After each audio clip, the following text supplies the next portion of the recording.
Hi friends, ಎಲ್ರಿಗೂ ನಮಸ್ತೆ. Welcome back to cook with Shivu. ಪಾಕನೆ ಮಾಡ್ದಿರಾ ಪರ್ಫೆಕ್ಟ್ ಆದಂಥ ಕಜ್ಜಾಯವನ್ನು ಮಾಡ್ಕೋಬೋದಾ? ಇದಕ್ಕೆ ಉತ್ತರ ನೀವು ತಿಳ್ಕೊಬೇಕಾದ್ರೆ ವಿಡಿಯೋವನ್ನು ಸ್ಕಿಪ್ ಮಾಡದೆ ಫುಲ್ ವಿಡಿಯೋವನ್ನು ನೋಡಿ.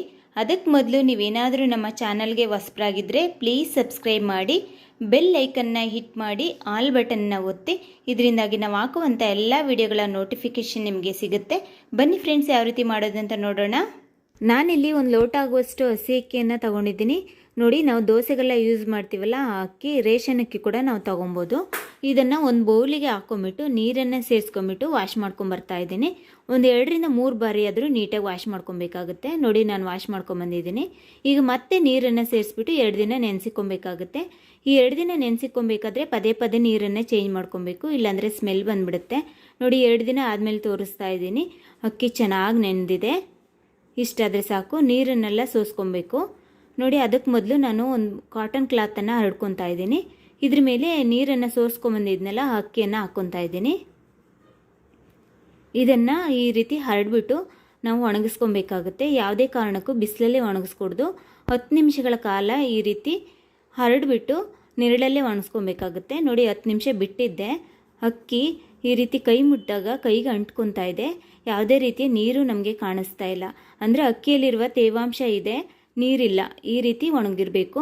ಇದಾದಮೇಲೆ ನಾವು ಮಿಕ್ಸಿ ಜಾರನ್ನು ತೊಗೊಂಬಿಟ್ಟು ಇದನ್ನು ಪುಡಿ ಮಾಡ್ಕೊಬೇಕಾಗುತ್ತೆ. ನಾನು ಮಿಕ್ಸಿ ಜಾರ್ಗೆ ಹಾಕ್ಕೊಂಬಿಟ್ಟು ನುಣ್ಣಗೆ ಪುಡಿ ಮಾಡ್ಕೊಂಬರ್ಬೇಕು. ನೋಡಿ, ನಾನು ನುಣ್ಣಗೆ ಪುಡಿ ಮಾಡ್ಕೊಂಬಂದಿದ್ದೀನಿ.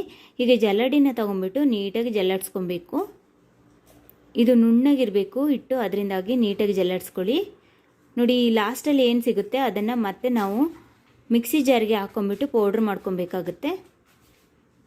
ಈಗ ನಾನು ಈ ಹಿಟ್ಟಿದೆಯಲ್ಲ, ಈ ಹಿಟ್ಟನ್ನು ಈ ರೀತಿ ಒತ್ತಿ ಇಡಬೇಕಾಗುತ್ತೆ. ಇಲ್ಲಾಂದರೆ ತೇವಾಂಶ ಎಲ್ಲ ಡ್ರೈ ಆಗಿಬಿಡುತ್ತೆ. ಅದರಿಂದಾಗಿ ಒತ್ತಿ ಇಡಿ, ಇಲ್ಲಾಂದರೆ ಕಜ್ಜಾಯ ಸರಿಯಾಗಿ ಬರೋಲ್ಲ. ಈಗ ಲಿಡ್ಡನ್ನು ಕ್ಲೋಸ್ ಮಾಡಿ ಇಡ್ತಾ ಇದ್ದೀನಿ ನಾನು. ನೋಡಿ, ಈಗ ತೋರಿಸ್ತಾ ಇದ್ದೀನಲ್ಲ, ಈ ಬೆಲ್ಲ ಬಂದುಬಿಟ್ಟು ಉಂಡೆ ಬೆಲ್ಲ.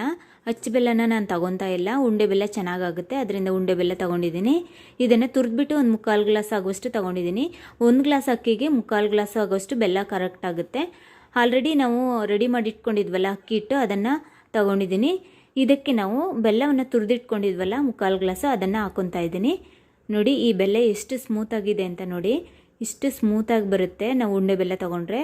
ಕಜ್ಜಾಯ ಕೂಡ ಚೆನ್ನಾಗಿ ಬರುತ್ತೆ. ಅದರಿಂದಾಗಿ ನಾನು ಉಂಡೆ ಬೆಲ್ಲವನ್ನು ತೊಗೊಂಡಿದ್ದೀನಿ. ಈಗ ನೀಟಾಗಿ ಮಿಕ್ಸ್ ಮಾಡ್ಕೊಬೇಕಾಗುತ್ತೆ. ಹಿಟ್ಟಿಗೆ ಹೊಂದ್ಕೊಳ್ಳೋಂಗೆ ಬೆಲ್ಲವನ್ನು ನೀಟಾಗಿ ಮಿಕ್ಸ್ ಮಾಡ್ಕೊಳ್ಳಿ. ನೋಡಿ, ನಾನು ನೀಟಾಗಿ ಮಿಕ್ಸ್ ಮಾಡ್ಕೊಂಡಿದ್ದಾಗಿದೆ. ಈಗ ಮಿಕ್ಸಿ ಜಾರನ್ನು ತೊಗೊಂಬಿಟ್ಟು ಸ್ವಲ್ಪ ಸ್ವಲ್ಪನೇ ಹಾಕ್ಕೊಂಬಿಟ್ಟು ಇದನ್ನು ನುಣ್ಣಗೆ ರುಬ್ಕೊಂಬರ್ಬೇಕಾಗುತ್ತೆ. ನೋಡಿ, ನಾನು ನುಣ್ಣಗೆ ರುಬ್ಕೊಂಬಂದಿದ್ದೀನಿ.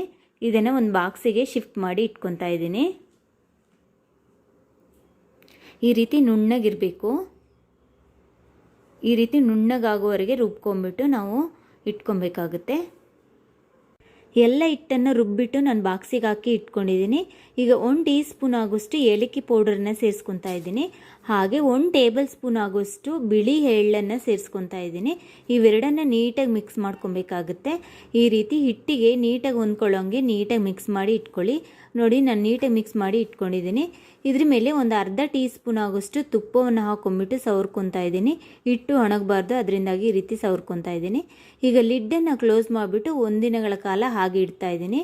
ಈಗಲೇ ಮಾಡ್ಕೊಳ್ಳಿಕ್ಕೆ ಆಗಲ್ಲ ಕಜ್ಜಾಯನ, ಅದರಿಂದಾಗಿ 1 ದಿನ ಬಿಡಬೇಕಾಗುತ್ತೆ. 1 ದಿನ ಆದಮೇಲೆ ನಾನು ತೋರಿಸ್ತಾ ಇದ್ದೀನಿ. ನೋಡಿ, ಹಿಟ್ಟು ಎಷ್ಟು ಗಟ್ಟಿಯಾಗಿದೆ ಅಂತ. ಹಿಟ್ಟು ನೀಟಾಗಿ ಗಟ್ಟಿಯಾಗಿ ಬಂದಿದೆ. ಕಜ್ಜಾಯ ತಟ್ಟುವ ಅದಕ್ಕೆ ಬಂದಿದೆ ನೋಡಿ. ಈಗ ಒಂದು ಬಾಳೆ ಎಲೆಗೆ ನಾನು ಸ್ವಲ್ಪ ಎಣ್ಣೆಯನ್ನು ಹಾಕ್ಕೊಂಬಿಟ್ಟು ಸ್ಪ್ರೆಡ್ ಮಾಡಿ ಇಟ್ಕೊತಾ ಇದ್ದೀನಿ. ಈಗ ಒಂದು ನಿಂಬೆಹಣ್ಣು ಗಾತ್ರದ ಹಿಟ್ಟನ್ನು ತೊಗೊಂಬಿಟ್ಟು ತಟ್ಕೊತಾ ಇದ್ದೀನಿ. ಈ ತಟ್ಟಬೇಕಾದ್ರೆ ತುಂಬ ತೆಳುವಾಗಿ ತಟ್ಟಬಾರ್ದು, ತುಂಬ ದಪ್ಪ ಕೂಡ ತಟ್ಟಬಾರ್ದು. ಈ ಸೈಜ್ಗೆ ತಟ್ಕೊಳ್ಳಿ. ನೋಡಿ, ಎಣ್ಣೆಯನ್ನು ಕಾಯ್ಲಿಕ್ಕೆ ಇಟ್ಟಿದ್ದೆ. ಎಣ್ಣೆ ಚೆನ್ನಾಗಿ ಕಾದು ಬಂದಿದೆ. ಮೀಡಿಯಮ್ ಹೀಟಲ್ಲಿ ನಾವು ಇಟ್ಕೊಂಡು ಕಾಯಿಸ್ಕೊಬೇಕಾಗುತ್ತೆ. ತಟ್ಟಿರುವಂಥ ಕಜ್ಜಾಯವನ್ನು ಹಾಕ್ಕೊಂಡಿದ್ದೀನಿ. ನೋಡಿ, ಕಜ್ಜಾಯ ನಿಧಾನವಾಗಿ ಮೇಲೆ ಬರ್ತಾ ಇದೆ. ಈಗ ಇದ್ರ ಮೇಲೆ ಈ ರೀತಿ ಎಣ್ಣೆಯನ್ನು ಹಾಕ್ಕೊತಾ ಬಂದಾಗ ಪೂರಿ ರೀತಿ ಉಬ್ಬಿ ಬರುತ್ತೆ. ನೋಡಿ, ಒಂದು ಸೈಡ್ ಬೆಂದಿದೆ. ನಿಧಾನವಾಗಿ ತಿರುಗಿಸಿ ಹಾಕ್ಕೊತಾ ಇದ್ದೀನಿ. ತುಂಬಾ ಸಾಫ್ಟ್ ಆಗಿರುತ್ತೆ. ನಿಧಾನವಾಗಿ ತಿರುಗಿಸಿ ಹಾಕ್ಕೊಬೇಕಾಗುತ್ತೆ. ಈ ರೀತಿ ನಿಧಾನವಾಗಿ ತಿರುಗಿಸಿ ಹಾಕ್ಕೊತಾ ಬೇಯಿಸ್ಕೊಂಡಿದ್ದೀನಿ. ನೋಡಿ, ಚೆನ್ನಾಗಿ ಬೆಂದು ಬಂದಿದೆ. ಈಗ ಇನ್ನೊಂದು ಸ್ಪೂನನ್ನು ತೊಗೊಂಬಿಟ್ಟು ಇರುವಂಥ ಎಕ್ಸಸ್ ಆಯಿಲ್ನೆಲ್ಲ ನಾವು ಈ ರೀತಿ ರಿಮೂವ್ ಮಾಡ್ಕೊಬೇಕಾಗುತ್ತೆ. ಆಯಿಲ್ನ ತುಂಬ ಹೀರ್ಕೊಂಬಿಟ್ಟಿರುತ್ತೆ ಕಜ್ಜಾಯ, ಅದರಿಂದಾಗಿ ಈ ರೀತಿ ರಿಮೂವ್ ಮಾಡ್ಕೊಬೇಕು. ಇಷ್ಟಾದರೆ ಕಜ್ಜಾಯ ರೆಡಿ ಆಗುತ್ತೆ. ನೋಡಿ, ನಾನು ಮತ್ತೊಂದೆರಡು ಕಜ್ಜಾಯವನ್ನು ಮಾಡಿ ತೋರಿಸ್ತಾ ಇದ್ದೀನಿ. ನೋಡಿ, ಕಜ್ಜಾಯನ ತಟ್ಬಿಟ್ಟು ಹಾಕ್ಕೊಂಡಿದ್ದೀನಿ. ಕಜ್ಜಾಯ ಸ್ಲೋ ಆಗಿ ಮೇಲೆ ಬರ್ತಾ ಇದೆ. ನೋಡಿ, ಎಷ್ಟು ಚೆನ್ನಾಗಿ ಉಬ್ಬಿ ಬರ್ತಾ ಇದೆ ಅಂತ. ಇದನ್ನು ಮೀಡಿಯಮ್ ಹೀಟಲ್ಲೇ ನೀವು ಫ್ರೈ ಮಾಡ್ಕೊಬೇಕಾಗುತ್ತೆ. ಒಂದು ಸೈಡ್ ಬೆಂದು ಬಂದಮೇಲೆ ನಿಧಾನವಾಗಿ ತಿರುಗಿಸಿ ಹಾಕ್ಕೊಂಡು ಬೇಯಿಸ್ಕೊಳ್ಳಿ. ಈ ರೀತಿ ತಿರುಗಿಸಿ ಹಾಕ್ಕೊತ ಬೇಯಿಸ್ಕೊಬೇಕಾಗುತ್ತೆ. ನೋಡಿ ಕಜ್ಜಾಯ ಎಲ್ಲ ಚೆನ್ನಾಗಿ ಬೆಂದು ಬಂದಿದೆ. ನಾನು ಹೊರಗಡೆ ತಕ್ಕೊತಾ ಇದ್ದೀನಿ. ಎಕ್ಸಸ್ ಆಯಿಲ್ ಏನಿದೆಯೋ ಇನ್ನೊಂದು ಸ್ಪೂನ್ನ ಸಹಾಯದಿಂದ ಈ ರೀತಿ ಎಕ್ಸಸ್ ಆಯಿಲ್ ತೊಗೊಬೇಕಾಗುತ್ತೆ. ನೋಡಿ ಎಲ್ಲ ಕಜ್ಜಾಯವನ್ನು ಮಾಡಿಟ್ಕೊಂಡಿದ್ದೀನಿ. ಈ ಕಜ್ಜಾಯ ನಾನು ಏನು ತೋರಿಸ್ತಾ ಇದ್ದೀನಲ್ಲ, ಇದು ಒಂದಿನ ಆದಮೇಲೆ ಕಜ್ಜಾಯನ ತೋರಿಸ್ತಾ ಇದ್ದೀನಿ. ನೋಡಿ ಸಾಫ್ಟಾಗೇ ಬಂದಿದೆ ಕಜ್ಜಾಯ. ನಾನು ಪಾಕ ತಗೊಂಡಿಲ್ಲ, ಆದರೂ ಕೂಡ ಸಾಫ್ಟಾಗೇ ಬಂದಿದೆ.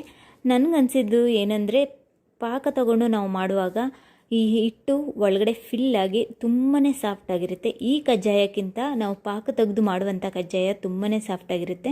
ಕಜ್ಜಾಯ ಮಾಡ್ಕೊಬೋದು, ಆದರೆ ಪಾಕ ತೆಗೆದು ಮಾಡುವಂಥ ಕಜ್ಜಾಯಕ್ಕಿಂತ ಇದು ಡಿಫ್ರೆಂಟಾಗೇ ಇರುತ್ತೆ.